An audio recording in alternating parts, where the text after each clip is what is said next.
Bom, pessoal, vamos lá. A gente vai para mais uma Masterclass hoje. Hoje com o Jorge da Cervelo. E assim, só para relembrar o motivo da Masterclass, qual é o propósito dessa iniciativa do IEG, é trazer conhecimento de quem está na linha de frente, de quem vive no dia a dia ali dos negócios, na prática, esse conhecimento que está passando aqui. E hoje a gente está com o Jorge da Cervelo, que vai falar com a gente aí sobre o modelo de CSC, certo? Jorge, muito obrigado aí pela sua presença, por aceitar o convite e trazer um pouquinho do seu conhecimento aí para, enfim, para toda essa rede aí que acompanha a gente. Muito obrigado. Obrigado ao IEG pela oportunidade. Muito boa tarde ou bom dia, dependendo do horário em que no futuro vocês possam ver essa gravação. O objeto da nossa colaboração é tentar aportar um pouquinho mais de informação e de experiência a todos aqueles operadores de CSC que já estão operando ou que vão no caminho de operar um CSC e que muitas vezes se perguntam qual seria a melhor estratégia ou o melhor caminho para avançar e tornar cada vez mais relevante o seu CSC.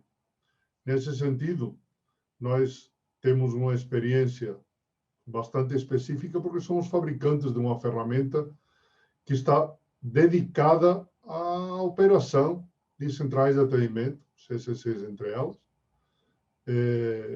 dentro da filosofia do BPM e mais modernamente do que se deve chamar ESM, que seria o Enterprise Service Management. Vou fazer uma rápida apresentação da nossa empresa. É uma empresa 100% brasileira. Nós estamos já agora com esse produto em desenvolvimento faz praticamente 20 anos, apesar de que a empresa tem presença no mercado nos últimos 6 anos somente. Nós somos uma empresa que pretende cobrir todo o espectro da operação de uma central de atendimento.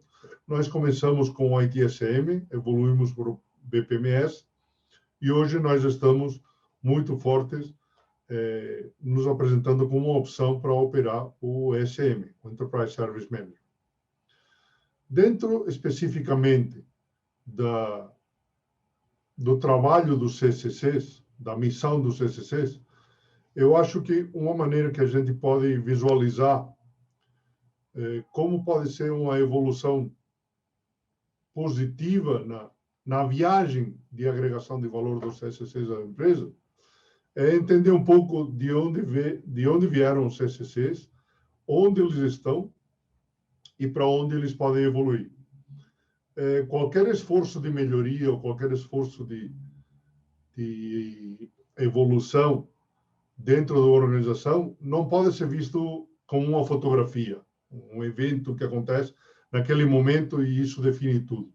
Estamos falando de uma coisa que é mais parecida a um filme. Tem começo, meio e, na verdade, não tem fim. Porque cada vez que a gente acha que vai ter um fim, descobrimos uma nova oportunidade, surgiu uma nova necessidade e estamos de novo no caminho da evolução. Dentro desse espírito de melhoria contínua, é que nós tentamos colocar o que poderia ser um caminho lógico a ser seguido pelos CCCs nessa procura por cada vez maior relevância dentro do mundo empresarial. Eu gostaria de começar, aqui temos um pequeno índice do que nós vamos ver hoje, mas eu gostaria de começar entendendo um pouco de onde vieram os CCCs. Como foram criados os CCCs? Os CCCs foram uma ideia, eu acho, muito boa, no seu momento, que, partindo da realidade como essa que nós estamos vendo aqui na figura, onde a cada organização existia uma série de áreas de suporte, áreas do que, em geral, se deu por chamar back-office, que resolviam os processos internos das empresas, mas que se repetiam ao longo das diversas organizações. Foram os grandes grupos empresariais, compostos por muitas empresas, em algum caso na casa das dezenas, que primeiro descobriram, fazendo essa reflexão de que podia fazer sentido econômico, com vantagens de custo e vantagens de desempenho, agrupar esses centros de serviço, de tal forma que nós passássemos de uma figura como essa, onde cada organização tinha as suas áreas de back-office, para uma figura como essa, onde agrupavam os diversos centros de operação de back-office, e esses centros passavam a oferecer serviços para as diversas organizações. Então, da mesma forma que nós temos nessa figura, a organização só fala com os seus centros de suporte, e a 2 com os dela e a 3 com o dela, respectivamente. Nessa aqui, nós temos que a organização 1, 2 e 3 falam com um só financeiro, com um só RH e um só TI e todas as demais áreas que foram sendo incorporadas aos diferentes CSCs. É assim que os CSCs nasceram e que, em geral, foram organizados. A evolução dos próprios CSCs os tornou como fornecedores únicos dentro de um catálogo de serviços que era oferecido às empresas da organização ou pertencentes a uma mesma holding para entregar esses serviços que eram fornecidos de maneira especializada. Agora, de fato, nessa viagem entre os centros proprietários de cada empresa e uma área comum, que vira o CSC, que oferece serviços a diferentes empresas, o que nós tivemos foi uma acumulação de conhecimento e de competências que basicamente se transformou numa especialização muito boa na gestão da governança, na gestão de tarefas repetitivas, com um grande foco na redução de custo. O que se observou é que, ao unificar todas essas áreas que estavam repetidas para suportar várias organizações, se conseguiam várias reduções de custos relevantes. Dentro dos CSCs, existia uma área que nem sempre foi incorporada aos CSCs, mas ao longo do tempo normalmente foi, que é a gestão de TI. E a gestão de TI, pela sua própria experiência, pela sua própria maturidade como operação de uma central de serviço, trazia em si mesma uma específica habilidade, um específico know-how da gestão de centrais de serviço, a gestão de incidentes e solicitações como entidades diferentes, com tratamentos diferentes e com dinâmicas diferentes, e uma incipiente criação de ofertas de autosserviço, para que os seus usuários conseguissem ser atendidos de uma maneira mais rápida, com menor custo e com maior satisfação para os próprios usuários. Essas competências que foram sendo incorporadas aos CSCs e que elas existem em todos eles, com maior ou menor maturidade, nos levaram a abrir a porta a isso que nós chamamos hoje do Enterprise Service Management. O que seria o Enterprise Service Management? É um conceito que diz, da mesma maneira que nós descobrimos e aprender a atender os usuários de TI, os usuários de tecnologia, dentro dos parâmetros de SLAs, de controle de satisfação, de controle de tempos e filas de atendimento, poderíamos usar esse know-how, essa capacidade, e transferir essa mesma filosofia, esses mesmos critérios de atendimento para os outros serviços dentro da empresa. E isso, como pensamento, na verdade, já traz em si uma novidade. Porque durante muito tempo, as prestações internas não foram vistas como serviço. Existia uma área de RH, existia uma área de finanças, existia uma área de contadoria, existia uma área, uma ou várias de facilities, existia uma área de TI. E foi TI a primeira que começou a absorver o conceito de que ela era uma prestadora de serviços. Uma prestadora de serviços que, a qualquer momento, poderia deixar de ter o monopólio da prestação de serviços para aquela organização e esses mesmos serviços poderiam ser prestados por um terceiro. Por isso, as próprias áreas de TI começaram a se ver e a se entender e a operar como um prestador de serviço que precisava, de alguma maneira, ser competitivo na sua capacidade de satisfazer os usuários e começou a desenvolver essa maturidade para atender o universo dos seus usuários nas suas necessidades, com os parâmetros de qualidade, prazo, satisfação determinados que podem ser medidos ao longo do tempo. Esse mesmo conceito sendo transferido a outras áreas, por exemplo, o RH, entendendo que todos os colaboradores de uma empresa são consumidores dos serviços de RH, que todos os gestores de uma empresa são consumidores dos serviços de RH, que terceiros, inclusive o governo, com todas as suas demandas, é consumidor dos serviços e tem uma interação com nossos serviços de RH. Se nós pensamos nisso tudo, que RH é o centro que deve responder a todas essas demandas, o RH é um grande centro prestador de serviços. Esse paralelo pode ser feito com a área de finanças, com a área de facilities, com as áreas que têm contato com o cliente, seja para atender solicitações, reclamações, dúvidas. Quer dizer, podemos facilmente interpretar que todas essas áreas que em algum momento receberam o cabeçalho de back-office, como se é uma coisa que fica lá no fundo e é de menor importância.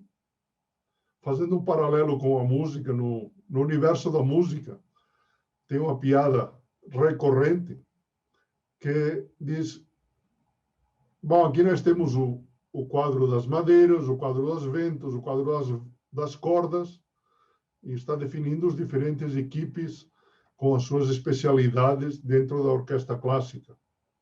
E lá no fundo, atrás dos músicos, tem a percussão.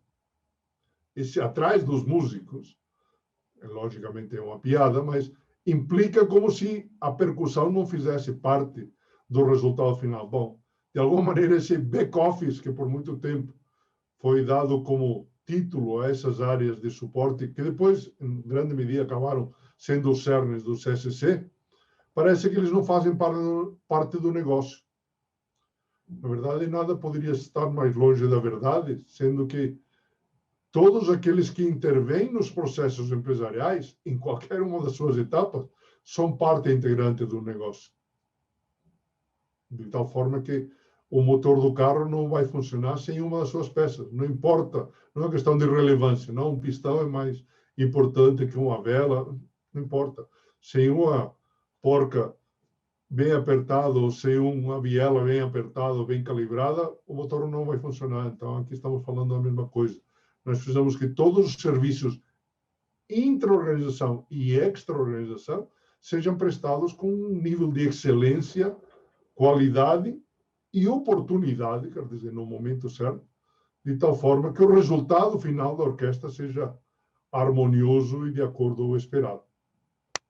Então, esse serviço, essa ideia do Enterprise Service Management traz ou recupera essa capacidade que já existe entre as organizações e estabelece o princípio de que nós podemos usar essa capacidade, usar essa maturidade e estendê-la para outras áreas de serviço, de tal forma que todos os nossos serviços, volto a dizer, intra-organização e extra-organização, sejam prestados com o máximo de qualidade e oportunidade.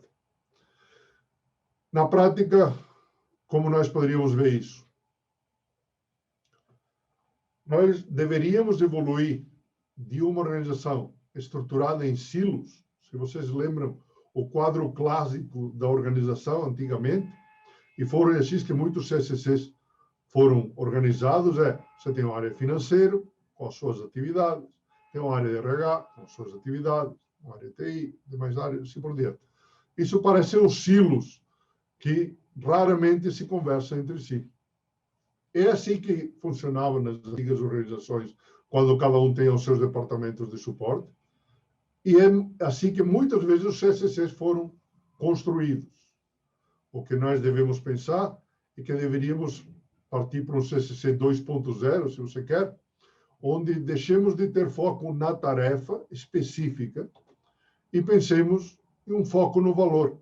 E o valor, geralmente, e praticamente em todas as ocasiões, ele não trabalha dentro do silo, ele trabalha atravessando as diversas áreas, de tal maneira que quando o RH tem uma interação com um dos seus consumidores de serviço, dificilmente isso ocorrerá sem a intervenção de TI ou do financeiro.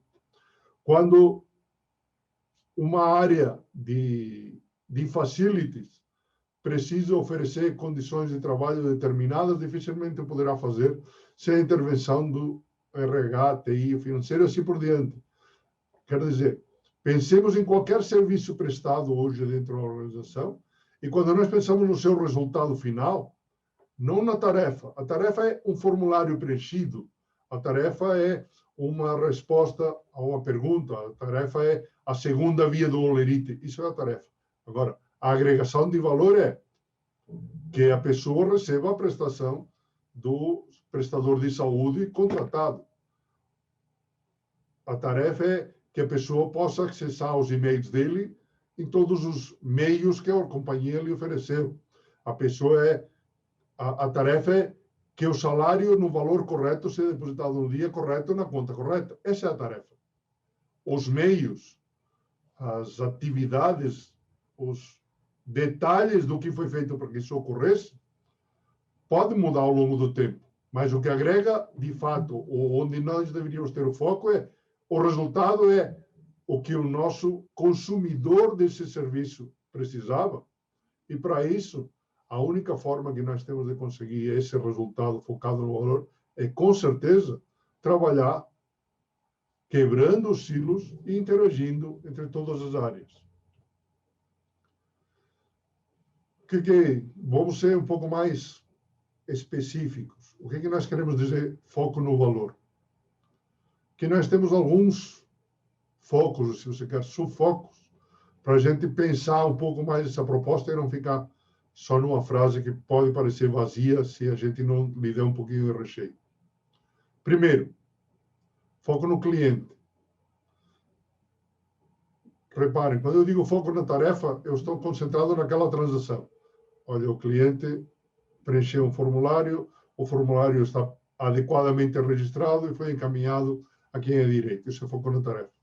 Agora, foco no valor é: por que o cliente está preenchendo o formulário? O que ele quer obter? Dificilmente tem alguém que tenha como objetivo na vida preencher formulários. O que as pessoas querem é obter uma prestação determinada. Eles podem querer ser transferidos de um plano de saúde para outro. Eles podem querer mudar o seu endereço. Eles podem querer alterar ou introduzir um novo membro da família, porque nasceu um filho. Eles podem querer tomar férias. Eles podem querer ter o reembolso da despesa que foi feita. Eles podem querer ter a segunda via do Olerite. Eles podem querer trocar um computador.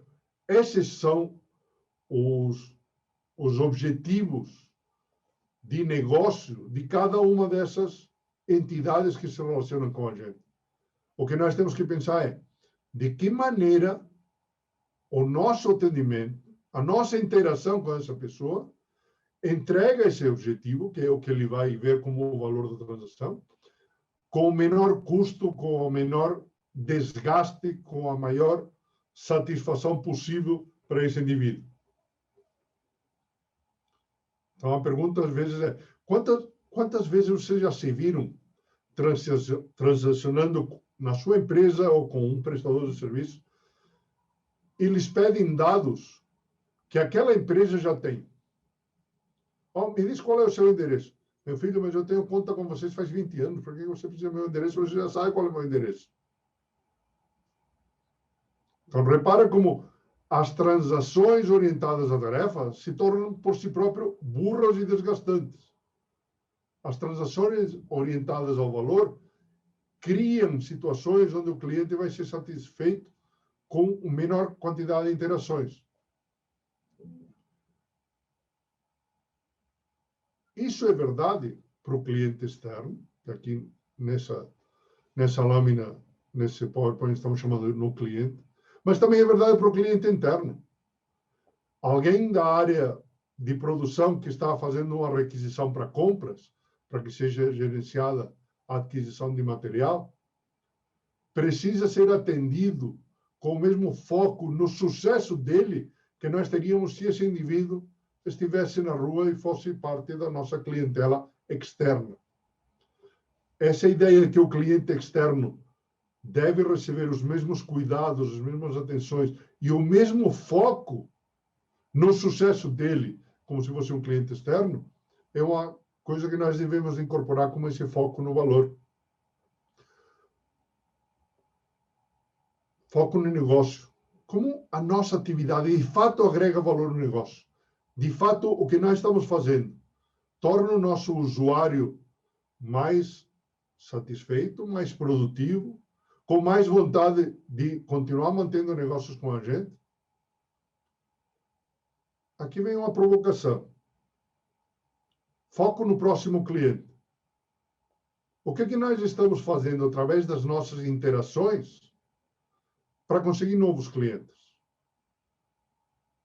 E quando eu digo novos clientes, pensem no cliente externo e no cliente interno.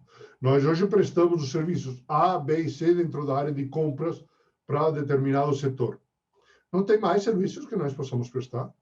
Não tem mais temas que nós poderíamos gerenciar com as nossas capacidades, com as capacidades que já existem hoje no CSC, que poderíamos oferecer como serviço para os nossos consumidores internos ou externos e que seriam apreciados por eles. Se nós conseguimos organizar esse nosso foco no valor, não só no valor do que nós fazemos hoje, do valor no resultado último do que nós estamos entregando hoje, sino no que nós poderíamos fazer, nós estamos abrindo o caminho da evolução. A evolução tem que estar baseada sempre num jogo entre feedback, vamos ouvir o que os clientes acham, internos e externos, as áreas de negócio acham do que nós estamos fazendo hoje. Vamos pensar o que nós poderíamos fazer por eles que ainda não fazemos e ver como nós podemos vender esse serviço. E nesse equilíbrio entre aprimorar e manter o que nós já fazemos e procurar uma oportunidade de novos negócios, de novas prestações, é que está o caminho da nossa evolução. Essa evolução poderia ser alavancada em um pensamento base, que eu deixo para vocês como uma provocação que cada um pode usar no seu devido tempo e no seu devido momento, e até para cada uma das suas áreas de prestação de serviços dentro do CSC. A provocação é a seguinte: imaginem que os consumidores dos seus serviços hoje, qualquer um deles, RH, finanças, TI, não importa, qualquer um desses serviços, que os seus consumidores internos, externos, pudessem ter a opção de consumir esses serviços de você, como é hoje, ou de um terceiro. Será que eles continuariam comprando os serviços de vocês? Será que os seus serviços são tão bons que os teus consumidores internos não sairiam na rua à procura de outras oportunidades, seja por custo, seja por tempo de resposta, seja por variedade de oferta, seja por capacidade de novas ofertas? Se vocês pensam, esse é o conjunto de coisas que faz com que nós, como consumidores em qualquer âmbito das nossas vidas, procuremos um novo fornecedor. Bom, então, nós, como CSC, com o que hoje é, em muitos casos, ou quase sempre, uma experiência de clientes cativos, que não podem procurar outro fornecedor. Está na hora de que a gente comece a pensar como se eles pudessem, porque um dia poderão. Conclusão: se nós não tomamos as rendas dessa evolução e nós nos tornamos proativos nessa procura de agregação de valor, podemos um dia descobrir que os nossos clientes foram embora e nós ficamos com o CCC sem clientes. E isso, com certeza, não é uma receita de sucesso.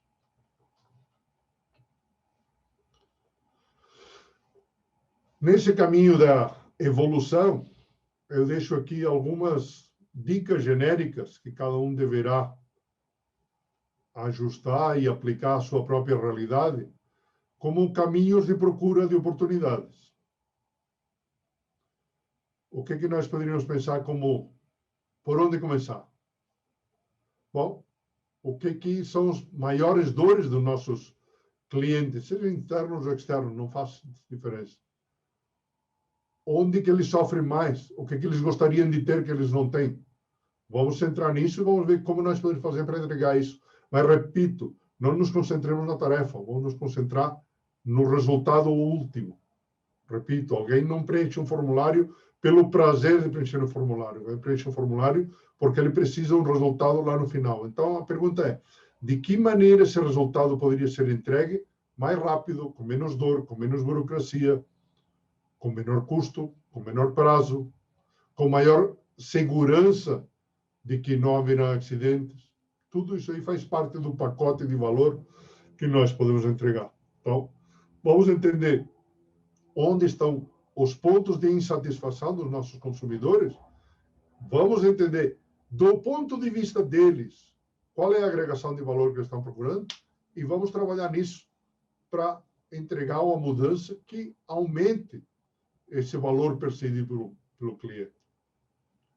Um bom caminho de descobrir ou de priorizar por onde começar é uma consideração de retorno sobre investimento. Qual é a transação, ou qual é o caminho, qual é o processo no qual nós trabalhamos mais? Qual é a demanda que mais atendemos? Se nós temos uma demanda que, em volumes, é muito superior às outras, qualquer alteração que melhore esse processo terá efeitos de economias, efeitos de satisfação dos usuários muito grandes pelo volume. Não adianta otimizar uma operação que ocorre uma vez por mês, sendo que no meu CCC eu tenho uma operação que ocorre 200 vezes por dia. É nessa que eu tenho que me concentrar. Vamos entender essa operação, vamos ver qual é a agregação de valor associada à operação e vamos ver o que nós podemos fazer para trabalhar. Evidentemente, tudo tem um tempo. Eu vou começar com a que tem 200 por dia e um dia chegarei àquela que tem um por mês. Mas não vamos fazer o contrário. Os recursos para enfocar uma melhoria são sempre limitados. Então, nós temos que conseguir que esse recurso seja aplicado naquilo que terá um retorno maior. E uma questão muito importante que se soma às duas anteriores no que eu estava colocando, é que essas análises, essas perspectivas de o que melhorar e como melhorar, não devem ser feitas desde o ponto de vista do CSC ou do prestador de serviços. Nesse momento, é fundamental o que poderíamos chamar de empatia no processo.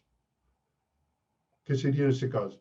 Vamos nos colocar na cadeira do outro, vamos nos colocar nos sapatos do outro e entender do ponto de vista dele qual é o centro de agregação, qual é o foco de valor que ele está procurando. E a partir daí, nessa inversão de pontos de vista, começar a construção da casa pelo telhado, sendo o telhado o objetivo do nosso cliente consumidor. E vamos criar o resto da estrutura para suportar aquele telhado. Porque se nós continuamos com as nossas visões antigas, onde as razões do nosso departamento são as que importam, e o nosso cliente poderá comprar o carro que ele quiser, desde que seja preto, como disse o senhor Henry Ford no seu momento, seguramente não acabaremos sendo os melhores prestadores de serviço para os nossos clientes, consumidores. E aqui estou introduzindo uma palavra em inglês, apesar de que não sou muito aficionado a usar termos em inglês, por falta de uma melhor tradução em português. Esse termo stakeholders traz o conceito de que são todos aqueles que têm interesse no nosso negócio. Usando o exemplo que eu já dei hoje, um stakeholder para a área de RH é tanto o funcionário, colaborador da empresa, presente e futuro, quero dizer, um futuro funcionário também é, um atual funcionário é, alguém que já foi funcionário é o stakeholder, a área de gestão, que vai operar com recursos humanos, com os colaboradores dentro da empresa, e as áreas governamentais, que demandam e exigem informações e trocas de dados ao longo do tempo da nossa empresa. Todos esses são o que se conhece em inglês como stakeholders, quer dizer, todos aqueles que, de alguma maneira, têm interesse naquela área de negócio, naquele processo. Então, nós devemos olhar para os interesses de cada um deles e oferecer soluções que sejam capazes de agregar valor, não do nosso ponto de vista, sino do ponto de vista deles, que, de alguma forma, são os que pagam pelo serviço. E tudo isso pensado dentro de um processo intra e extra-organização. Não adianta tratar muito bem os nossos clientes externos se os nossos processos internos não estão otimizados. Porque isso é construir um prédio com as fundações débeis. Lá na frente vai dar problema. Vamos acabar com esse prédio de Miami que acabou de cair, lamentavelmente. Uma grande tragédia, porque em algum lugar, dentro das fundações daquele prédio, há algum erro, seja de processo, de instalação, de desenho, de manutenção, não importa, que derrubou o prédio. Então, aqui estamos na mesma coisa. Os processos internos são tão e quanto importantes que os externos. Acontece que os externos são mais barulhentos. Nós temos um cliente chiando, todo mundo reclama. Nós perdemos um cliente porque ele foi para outra organização, todo mundo reclama. Então, o barulho se escuta mais. Mas os processos internos que não funcionam bem, apesar de que eles possam gerar menos barulho, geram efeitos multiplicadores muito negativos e de muito maior alcance. Portanto, toda essa nossa visão de evolução e de melhoria de processo e de foco na entrega de valor deve estar totalmente dirigida, simultaneamente, aos nossos clientes externos, como aos nossos clientes externos. Para isso, você vai precisar de uma boa ferramenta e nós nos oferecemos como candidatos a ser a sua ferramenta. Evidentemente, também tem outras boas ferramentas por aí. O importante é que você consiga alguma que seja capaz de suportar você nessa viagem contínua atrás da próxima evolução, pensando que sempre terá mais uma. Mas o importante é, qual é a próxima? Até aqui, essas são as nossas ideias sobre o tema. Eu não sei se você gostaria de fazer alguma colocação ou ficou algum tema que você acha que deveríamos trabalhar melhor. Jorge, na verdade, eu só queria fazer um comentário, somente a parte de geração de valor. Eu acho que você falou muito bem sobre isso, e acho que tem uma frase que representa muito bem isso. É super simples de entender e muito difícil de aplicar. É até uma fase das práticas ágeis, principalmente do Scrum. Isso vem do Scrum, essa frase. E, assim, às vezes a gente fica muito focando no processo, como você falou, minha área faz isso, faz dessa forma, entre aspas, a outra área que se vire, o cliente que se vire, aí não gera valor, você não consegue as melhores práticas, os melhores dados, a melhor forma, e aí fica naquela guerra, e assim, parece tão, digamos, antigo isso, mas que a gente ainda vê hoje em dia isso acontecer. E ao invés de, como você falou, começar pelo telhado, falando, beleza, o que você quer? Tá, e como é que a gente tem que fazer para entregar o que você quer? E claro, né, fazendo ponderações que a gente, não sei, minha impressão, minha opinião, as pessoas eu acho que acham que atender ao cliente é fazer as vontades dele e não serve para nada aqui. O cliente só quer caprichos. E eu acho que tem que balancear, claro, sempre, mas eu acho que focar no cliente ali não é atender os caprichos dele, né? Gerar valor para ele. Claro que algumas coisas você vai ter que fazer e que ele não pediu, outras coisas você não vai conseguir atender, pelo menos de imediato, mas você consegue ali realmente entregar o propósito ali do que você está fazendo. Então, achei bem legal isso, mas acho que é super difícil ainda a gente ainda ver coisas se repetindo que são, entre aspas, aí, muito óbvias. Então, acho que achei legal, principalmente essa parte aí que você comentou. Certo? Jorge, brigadão mesmo por todo esse conhecimento que você trouxe aí. Você tem alguma dica, alguma coisa, principalmente não só no CSC, mas em processos, coisas do tipo, para as pessoas, de repente, se aprofundarem mais, como gerar mais valor para o cliente, como focar em processos que gerem mais valor?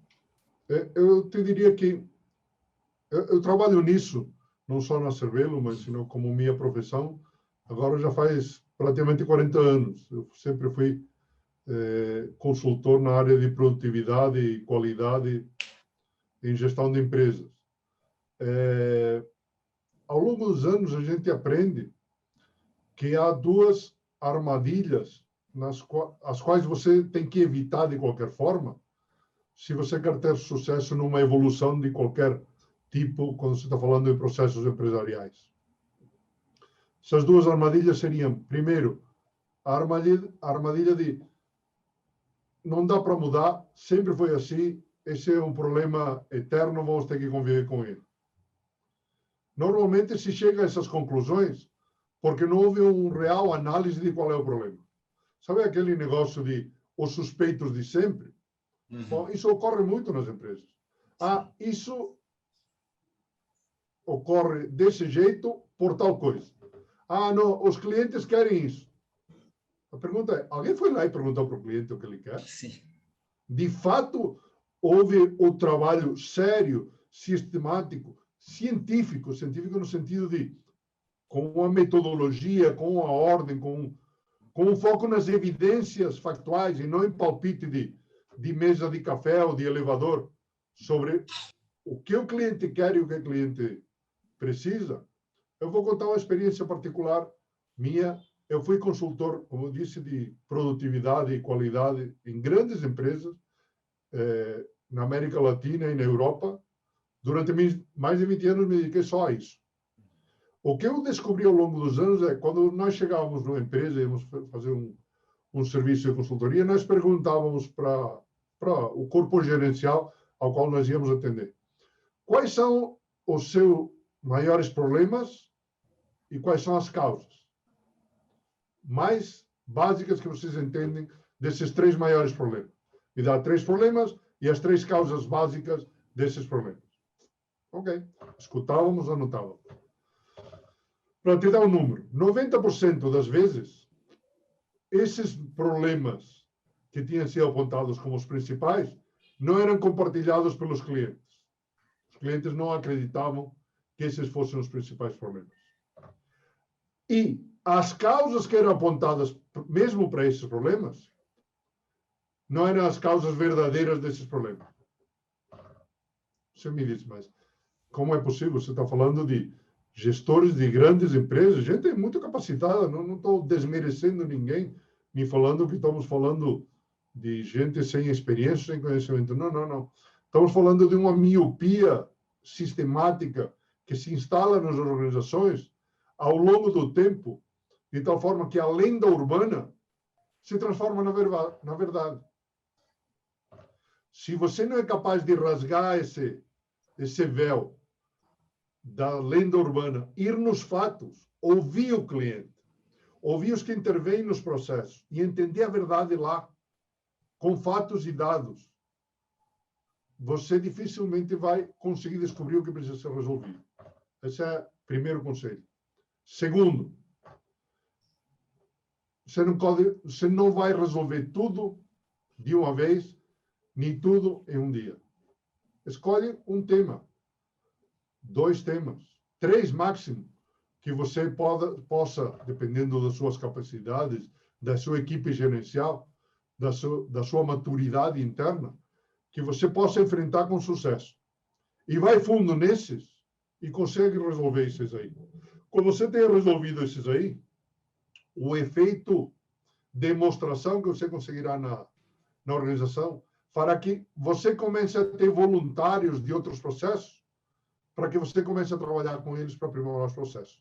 Se você tenta atacar muitas áreas, todo mundo será refratário, vão faltar dedos para tanto buraco que você vai ter que cobrir, e você vai ter um sucesso muito morno ou um fracasso generalizado. Agora, se você escolhe 2 ou 3 temas que são relevantes, nos quais você pode se concentrar e você pode conseguir bons resultados, isso criará um efeito de demonstração que os próximos clientes vão pedir, os clientes internos, né? Vão pedir para você, por favor, bem tratado o meu processo. Se você consegue fazer essas 2 coisas, entender a realidade como ela é, não como se diz que é, e atacar ela na medida das suas possibilidades, focada. Resolve esse e depois vamos para o próximo. Resolve esse e depois vamos para o próximo.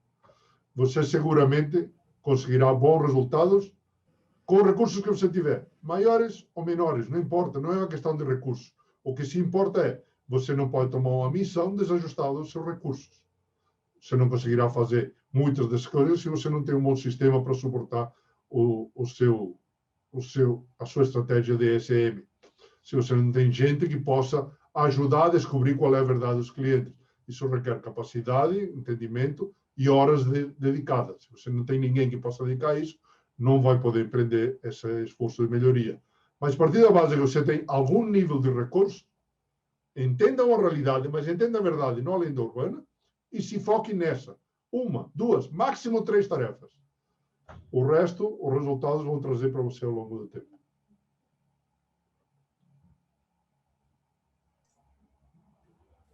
Legal, Jorge, legal. Muito bom mesmo. Muito boa essa dica, porque realmente acho que as pessoas acabam dispersando muita energia em problemas que nem existem, né? E até uma das causas, por exemplo, saem notícias de empresas, startups que acabam sempre falindo, né? Mas acabam falindo nos seus primeiros anos por focar em um problema que não existe. E a gente vê que é muito das pessoas que acabam ali, às vezes, apaixonadas por uma solução e não, de fato, pelo problema, que é um problema relevante, e também pela sua causa, né? Muito bom, muito boa essa dica, certo? Jorge, muito obrigado mesmo pela sua disponibilidade, pelo, enfim, seu tempinho aí para a gente passar esse conteúdo para toda a nossa rede e por todas as dicas aí.